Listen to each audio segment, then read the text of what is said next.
What's up les bros, c'est Dalango, j'espère que vous allez bien. On se retrouve aujourd'hui pour l'unboxing du Samsung Galaxy S8.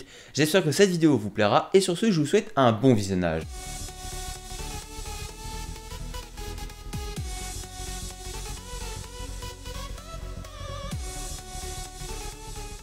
Juste avant de commencer l'unboxing, j'ai un petit message à vous faire passer en fin de vidéo. Donc restez vraiment jusqu'à la fin de la vidéo. Et pour les personnes qui sont abonnées pour le montage de Sono, vous inquiétez pas. La semaine prochaine, il y aura le montage de Sono 8 si tout se passe bien.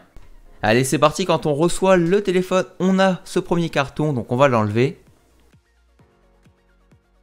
Donc là on retrouve la boîte où s'y loge le téléphone ainsi que ses accessoires. Derrière la boîte on retrouve un scotch, ça permet de déterminer si le carton du téléphone a déjà été ouvert ou non. Moi j'ai déjà découpé pour voir la gueule qu'avait le téléphone.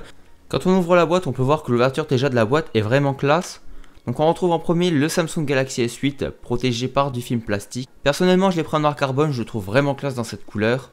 Ici on retrouve la documentation de Samsung. Ici on retrouve une petite attache qui va permettre d'ouvrir le tiroir du Samsung et qui va permettre de mettre une carte SIM ou une micro SD dans ce téléphone. Le premier adaptateur ici, c'est un adaptateur USB vers USB type C, pratique pour brancher une clé USB ou un câble d'iPhone par exemple pour récupérer ses données. Le deuxième adaptateur, il va permettre de brancher un câble micro USB vers USB type C. Ici on retrouve la prise secteur pour charger notre téléphone. Et enfin dans ce petit endroit, on va retrouver les écouteurs AKG. Ici on a le câble USB vers USB type C, personnellement c'est mon premier câble USB type C. Et enfin ici on va retrouver des coussinets, si on peut appeler ça comme ça, de différentes tailles pour les mettre sur les écouteurs puisque ce sont des écouteurs intra-auriculaires. Voilà, j'espère que ce petit unboxing vous aura plu. Maintenant on va vite fait parler des points positifs et négatifs.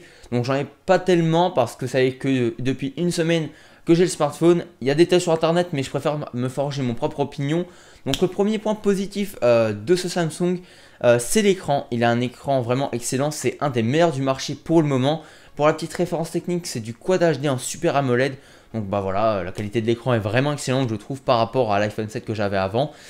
Qui est mort en parlant de ça. Le deuxième point positif, c'est l'appareil photo. Alors certes, il n'a pas tellement évolué depuis le Samsung Galaxy S7 ou S7 Edge.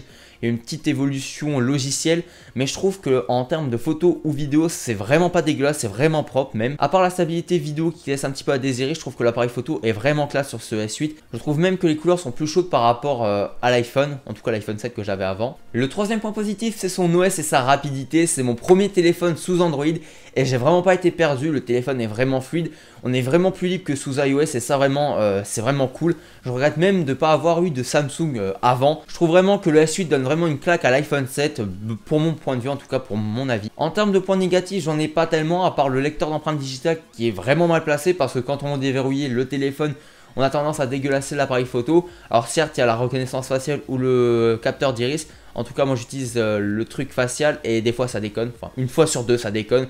Quand je veux pas, ça fonctionne et quand je veux déverrouiller mon téléphone avec ma tête, ça marche pas. Donc ça a amélioré par la suite. Et le deuxième point négatif, c'est l'écran. Alors ok, il a une putain de qualité, etc. Mais qu'est-ce que c'est sensible. J'ai regardé des vidéos crash test sur internet. Et vous le faites tomber de 80 cm, je crois, l'écran se pète. Sachant qu'une réparation de téléphone, en tout cas pour le Samsung, c'est un quart voire la moitié de son prix, ça fait quand même chier. Mais en tout cas, j'ai vraiment pas d'autres points négatifs. Pour le petit message de fin de vidéo, ça c'est pour les haters, c'est les gens qui viennent qui se croient supérieurs aux autres, etc. Donc pour ceux qui m'insulteraient dans les commentaires de fils de bourge, que je balançais sous n'importe comment, que je suis un fils à papa, etc. Parce que là j'ai le S8 et que précédemment j'avais un iPhone 7 parce que je l'avais unboxé en octobre 2016 et qui parle sans savoir. Sachez que je n'ai plus l'iPhone 7, qu'il est mort, c'est-à-dire que j'en ai pas du tout pris soin. Il était plié, mais quand je vous dis plié, c'est comme une équerre, j'en suis vraiment pas fier. Il était vraiment plié, j'en ai pas pris soin, j'ai beaucoup ragé aussi sur Clash Royale, donc ça a accéléré un petit peu sa mort, on va dire aussi. Et du coup, le fait qu'il soit plié, l'écran et le bouton Home touchaient la carte mère, ce qui faisait qu'il plantait souvent. Et du coup, il était inutilisable. J'ai essayé de le faire remplacer, etc. Mais c'était entre 300 et 400 euros. Donc, j'ai préféré laisser tomber et me prendre le S8. Parce que le S8, je savais que j'en avais que pour 100 euros. L'iPhone 7, je l'ai revendu 100 euros. Sur 780 euros, ça fait un peu chier. Mais bon, je suis quand même un poil content parce qu'Apple n'en voulait pas, Orange n'en voulait pas, personne ne voulait. J'ai trouvé quelqu'un qui me l'a racheté pour 100 euros. J'ai un petit peu de chance. Et pour ceux qui veulent savoir comment j'ai fait pour le payer 100 euros, donc avec mon forfait et un engagement, je pouvais l'avoir à 300 euros.